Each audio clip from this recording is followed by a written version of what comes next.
Welcome to the Tech Egg. Don't get scrambled. Enjoy the video. In this video, I will explain how to use QuickBooks to file taxes. First, verify that all your financial transactions are entered and categorized correctly within QuickBooks.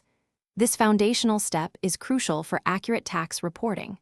Regularly reconciling your bank and credit card accounts, perhaps weekly or bi-weekly, helps catch discrepancies early.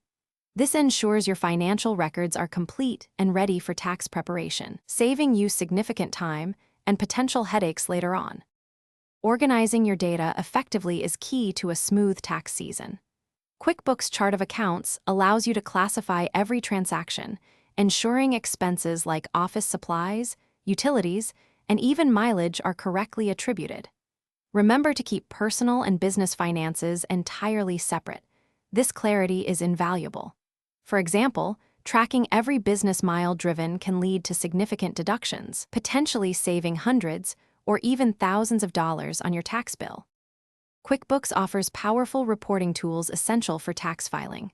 You'll want to generate a profit and loss statement, which summarizes your income and expenses over a specific period, typically 1 year.